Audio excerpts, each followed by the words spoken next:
भारत के लिए एक बहुत बड़ा धचका। फाइव आइज ने भारत की आंखें खोल दी। भारत को नॉर्थ अमेरिका में एक बहुत बड़ा धचका, और धचका अपने सो कॉल्ड फ्रेंड्स की तरफ से। Five eyes US, UK, Canada, Australia and New Zealand. आपको याद होगा भारत पे इल्जाम लगा था कि कनाडा में इन्होंने एक सिख किलिंग में अपनी एक्टिविटीज की हैं और इसमें रॉ मुलविस है। जो खालिस्तानी जो लोग थे इनके कत्ल में जो कनाडा बैठे थे इसमें रॉ मुलविस है। और हमने उस वक्त वीडियोस में देखा था कि जस्टिन ट्रूडो ने धड़ल्ले से कहा कि हमारे पास सबूत हैं, हमारे पास सबूत है। और उन्होंने ये भी कहा कि हमें फाइव आइज ने इंटेलिजेंस दी थी, और फाइव आइज का मतलब CIA, MI6 इनकी तरफ से इंटेलिजेंस प्रोवाइड की गई थी। मजीद ये न्यूज़ है कि भारतीय रॉ के जो नॉर्थ अमेरिका के ऑपरेशंस थे जो 1968 से एक्टिव थे उनको बंद कर दिया गया है। This is mega news. जी हाँ, जो रॉ के ऑफिशियल्स 1968 से इन स्टेशंस पे बैठे थे इनको बंद कर दिया गया, इनकी एक्टिविटीज़ ख़त्म शुद्ध। और इसमें इसकी वजह क्या बनी कि यूनाइटेड स्टेट्स के जो प्रोसिक्यूटर्स थे उन्होंने क्रिमिनल चार्जेस का आगाज़ कर दिया है इन ऑफिसर्स के ख़िलाफ़, और इस वजह से इनको ये अपनी पोस्ट छोड़ना पड़ी। और इसकी वजह से भारत ने रॉ के जितने भी ऑपरेशंस हैं इन इलाकों में वो बंद कर दी। और ये जो प्रोसिक्यूटर्स ने क्रिमिनल चार्जेस का आगाज़ किया है इनके खिलाफ, इन ऑफिशियल्स के खिलाफ, इन पर इल्ज़ाम ये लगाया है, ये अमरीकी जजों ने, अमरीकी जो इन्वेस्टिगेटर्स हैं उन्होंने कहा है कि एक ड्रग डीलर था निखिल गुप्ता, जो कि एक पंजाबी बंदा था। उसको रॉ ने $1.5 लाख की रिश्वत दी कि आप हमारे लिए काम करें और जो खालिस्तान के लॉयर्स और एक्टिविस्ट हैं उनको मारें। मतलब इस लेवल की रिश्वतें दी गई हैं खालिस्तानी एक्टिविस्ट के ख़िलाफ़। तो यहाँ से ये भी पता लगता है कि भारत कितना ज़्यादा डिस्टर्ब है खालिस्तान मूवमेंट के हवाले से, कि उनको काफ़ी ज़्यादा होता है, दुख होता है, तकलीफ़ होती है जब खालिस्तानी ये जो सिख हैं ये लंदन या कनाडा में अपनी एक्टिविटीज़ करते हैं। तो यहाँ इन मुल्कों ने तो क्लियर पैगाम दे दिया कि आप हमारे मुल्क में इनको नहीं रोक सकते, ये करेंगे यहाँ पर। और ऑब्वियसली वो कोई रेड लाइन क्रॉस कर रही थी इंडियन इंटेलिजेंस, जो इनको रोका गया है और इनके ऑपरेशंस को बंद करा दिया गया है। अब हम आपको ज़रा उन इलाकों की, उस रीजन की तफसील बताते हैं। कत्ल इन्होंने किया था वैनकूवर में, जो कि बहुत वेस्ट में है, कनाडा के बिल्कुल वेस्ट में है। अमेरिका की जो सैन फ्रांसिस्को वाली पट्टी है उसके ऊपर वैनकूवर, वहाँ पर कत्ल किया। उससे नीचे सैन फ्रांसिस्को जो अमेरिका में इनका रॉ का स्टेशन था वो उसको बंद किया गया, उसके ऑफिसर्स को निकाला गया है। और इसके अलावा वाशिंगटन DC में जो जिस पोस्ट को रीन्यू होना था, जो नए बंदे ने आना था, वो भी भारत को इजाज़त नहीं दी गई। जी हाँ, ईस्ट में वाशिंगटन DC और वेस्ट में सैन फ्रांसिस्को, ये अमेरिका के जो दो बड़े स्टेशन थे जहाँ पर रॉ के ऑफिसर्स बैठे हुए थे, अब यहाँ पर रॉ के जो ऑपरेशन थे वो क्लोज हो गए हैं। This is big.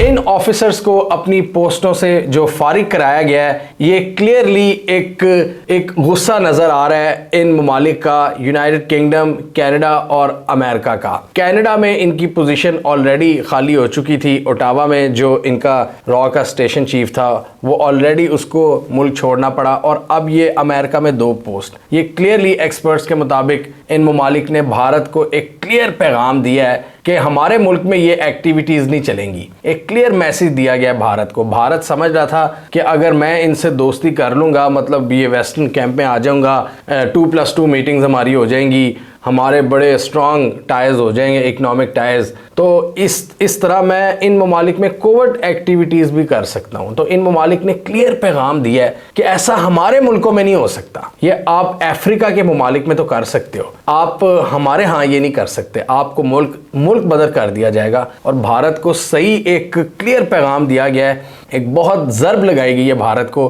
कि उनके रॉ जो ऑपरेशंस थे रॉ के 1968 से जो एक्टिव थे वो बंद हो गए हैं, क्योंकि उनके लोगों को अब वो इजाज़त नहीं मिल रही, क्योंकि उनके ख़िलाफ़ केसेस शुरू कर दिए हैं अमेरिकन प्रोसिक्यूटर्स ने। सैन फ्रांसिस्को, वाशिंगटन DC, इसके अलावा जो लंदन में जो second in command of operation बंदा था उसको भी मुल्क बदर कर दिया गया है। मतलब आप देख लें पूरा ये नॉर्थ अमेरिका और UK जब ये हरदीप सिंह निज्जर का कत्ल हुआ था, उसके अलावा एक और सिख रहनुमा का भी कत्ल हुआ था, तो ये समझ रहे थे कि हमें कोई देखेगा नहीं, लेकिन फाइव आइज की कंप्लीट नज़रें थी इन पर। और ये जस्टिन ट्रूडो ने पहले ही कह दिया था कि हमारे पास पूरी डिटेल्ड इन्फॉर्मेशन है। भारत ने कहा कि नहीं, भारत ने उस वक्त इन इल्ज़ामात को बिल्कुल डिनाई किया था। भारत ने कहा ये बेसलेस एलिगेशंस हैं, ये हो ही नहीं सकता ऐसा। लेकिन अब ये देख लें कि ये दोस्त बनते हैं भारत के, ये ऐसा सलूक कर रहे हैं कि आप कोई कोवर्ट एक्टिविटी हमारे मुल्क में नहीं कर सकते,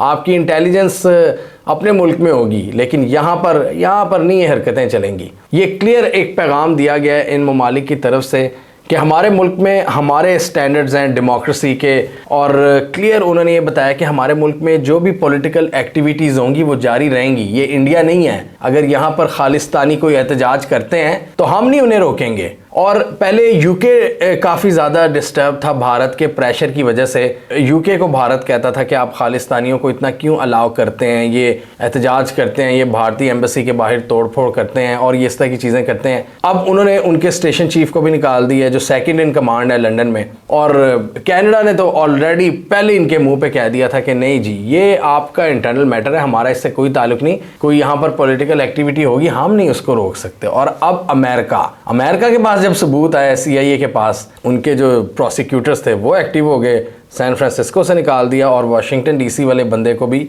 जो जगह खाली थी उसको नहीं फिल करने दिया जा रहा। अब हम समझ रहे थे उस वक्त कि ये मामला इसको दबा दिया गया क्योंकि भारत के साथ बड़ी अच्छी इनकी दोस्ती है, लेकिन क्लियरली पता लग रहा है कि अभी तक इस हवाले से ये जो फाइव आइज़ हैं ये एक्शन ले रही हैं। और क्योंकि इसकी सबसे बड़ी वजह यही है कि उनके मुल्क में जो कुछ प्रिंसिपल्स हैं जो डेमोक्रेसी के और ह्यूमन राइट्स के, वो अपने मुल्क में तो रखते हैं, वो बेशक दूसरे मुल्कों में उसको एक्सरसाइज नहीं करते, लेकिन अपने मुल्क में वो कहते हैं कि आप हमारे बंदों को नहीं मार सकते। फिर हमारी पब्लिक हमसे सवाल करेगी कि भाई ये कैसे आपने इजाज़त दे दी कि आपका कोई दोस्त मुल्क आके यहाँ पर एक्टिविटीज़ करना शुरू हो जाए, हमारे बंदों को मारना शुरू हो जाए। तो उन्होंने अपने लोगों को भी जवाब देना होता है उनके जो प्रिंसिपल्स हैं फ्रीडम ऑफ स्पीच और ह्यूमन राइट्स के हवाले से। और ये एक क्लियर भारत को एक पैगाम दिया गया। भारत समझ रहा था कि भारत के साथ ऐसा कुछ नहीं होगा, लेकिन एक शट अप कॉल दी गई है। और ये मामला ये बहुत सीरियस लेवल्स के हैं कि भारत की रॉ की एक्टिविटी ख़त्म हो गई है। भारत शायद समझ रहा था कि हमें यहाँ पर फ्री हैंड है, हम कुछ भी कर सकते हैं यहाँ पर, लेकिन इस मामले में भारत वीक निकला। एक तो उन्होंने अपने एक्शंस एक्सपोज किए, पकड़े गए, और अब इस तरह की जो जलालत है ये एक भारत के लिए एक मैसिव, जिसे कहते हैं मैसिव ह्यूमिलिएशन है। अब देखें इस तरह की चीज़ भारत पाकिस्तान की इंटेलिजेंस एजेंसीज पे कहता है कि जी हम ये कराते हैं, लेकिन फ़िलहाल कभी अमेरिका की तरफ से या कनाडा या यूके की तरफ से इल्ज़ाम नहीं लगा कि वहाँ पर पाकिस्तानी एजेंसी कोई एक्टिविटी कर रही है। ये अगर पकड़ी गई है तो रॉ पकड़ी गई है। तो मैं बताना ये चाह रहा हूँ कि ये एक बहुत मैसिव एक इनके लिए जलालत है, एक बड़ा फेलियर है रॉ का, कि अब आप देखें उनके एक्शंस ही वहाँ पर उनको टोटल ख़त्म कर दिया गया, ऑपरेशंस को टोटल फिनिश। और अगर वहाँ पर फॉर एग्जांपल मैं एक एज अ लेमैन अगर एनालिसिस करूँ तो वहाँ पर अगर कोई इन्फ्लुएंस की जंग चल रही थी नॉर्थ अमेरिका में ISI और रॉ की, तो ISI के लिए तो अब स्पेस ओपन है कि वो इंडिया के ख़िलाफ़ उन ममालिक में कोई भी अपने ऑपरेशंस जारी रख सकते हैं, कोई भी रिसर्च बेस्ड, मैं कत्ल वगैरह की बात नहीं कर रहा, लेकिन रिसर्च बेस्ड या कोई भी सर्वेलेंस वगैरह। रॉ की तो वहाँ पर उन्होंने प्रेजेंस ही ख़त्म करवा दिया और उनको पनिश किया गया है कि आपकी एक्टिविटीज़ की वजह से, कि अगर आप अपनी लिमिट्स में रहते तो हम ऐसा ना करते, लेकिन आपने लिमिट क्रॉस की है। तो एक लिमिट के अंदर तो फिर हर कोई करता है ना। ये जो आपकी होती है ना एम्बेसीज दूसरे मुल्कों में, ये गार्ड होती हैं आपके इंटेलिजेंस के जो लोग होते हैं, जो आपके स्पाइज होते हैं, एजेंट्स होते हैं, ये उनका गार्ड होती हैं। तो वो छुप आके अपना काम कर रहे होते हैं। अब भारतीय ये काम नहीं कर सकते नॉर्थ अमेरिका में, सैन फ्रांसिस्को में, वाशिंगटन में, लंदन में और कनाडा के शहरों में नहीं कर सकते, ख़त्म, उनको रोक दिया गया है। पहले ये कनाडा में पकड़े गए और उसके बाद इनका किस्सा इस पूरे रीजन में ही इनका किस्सा तमाम कर दिया गया। और फिर इसके अलावा मतलब इसमें हमने क्लियरली देखा कि भारत कोवर्ट एक्टिविटीज़ की अगर बात करें तो इसमें वीक पाया गया है। भारत का एक नेटवर्क कतर में भी पकड़ा गया जिसमें 8 भारतीय जो रिटायर्ड नेवी ऑफिसर्स थे उनको सजाए मौत दे दी है कतर जैसे छोटे मुल्क ने।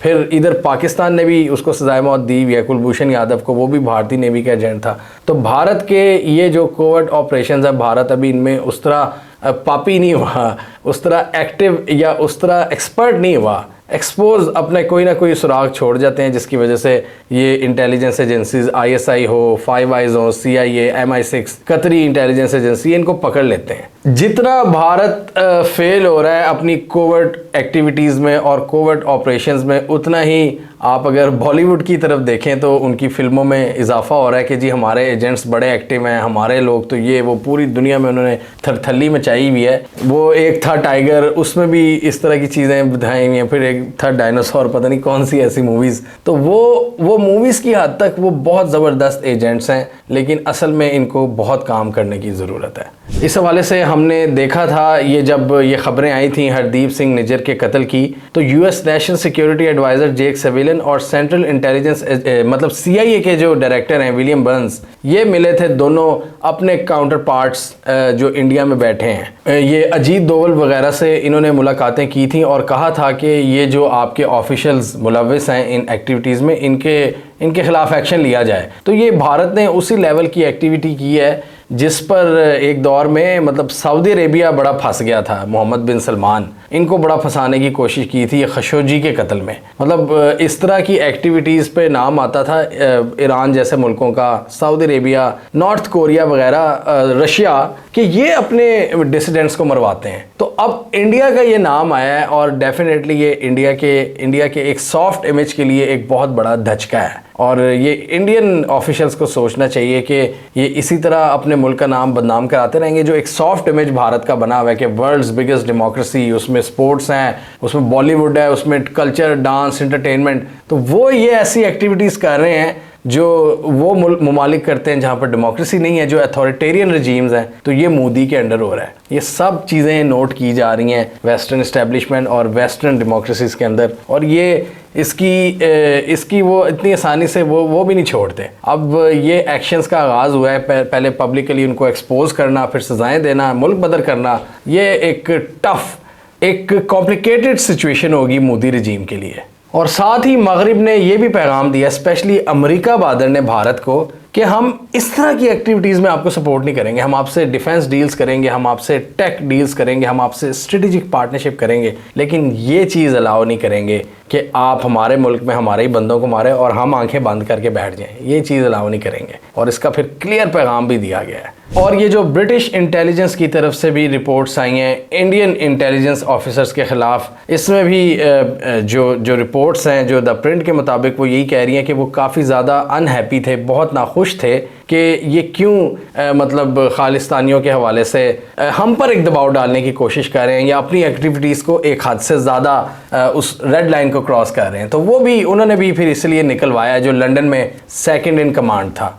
और यहाँ पर एक एक्सपर्ट ने बताया कि ऐसे मामलात में यूजुअली ये होता है कि अगर कोई ऑफिसर किसी इंटेलिजेंस एजेंसी का दूसरे मुल्क में कोई रेड लाइन क्रॉस कर रहा हो ना, तो उस कंट्री का जो होस्ट कंट्री का जो इंटेलिजेंस का जो सारा सेटअप है वो उसको बुलाता है और कहता है कि भाई ज़रा बंदे के पुत्र बन जाओ, इतनी हदें क्रॉस ना करो। तो अगर वो वहाँ पर समझ जाए बात तो फिर उसको काम करने की इजाज़त दी जाती है। तो यहाँ पर ऑब्वियसली इन लोगों को भी पहले वार्निंग्स दी गई हैं और उसके बाद जब उन्होंने वार्निंग्स पर अमल नहीं किया तो तब इनको ऐसी सज़ा दी गई। इससे क्लियरली पता चलता है कि भारतीयों को भी पहले वार्निंग दी गई और वो शायद पता नहीं किस कॉन्फिडेंस में थे कि शायद मोदी सरकार का अगर डंका बजता है यहाँ पे, अगर मोदी स्पीचेस करता है इधर की पार्लियामेंट में, तो हमें कोई नहीं कुछ कह सकता। लेकिन वो भूल गए कि वो वेस्टर्न डेमोक्रेसीज में बैठे हुए थे। हमें कमेंट सेक्शन में बताइए आपके ख्याल में भारतीय सरकार इस पूरे वाक़े को कैसे हैंडल करेगी। अब तो काफ़ी ज़्यादा हज़ीमत उठानी पड़ेगी, अब इसमें ज़्यादा वो कुछ बोल भी नहीं सकते। कतरीज़ ने भी जो काम किया है, 8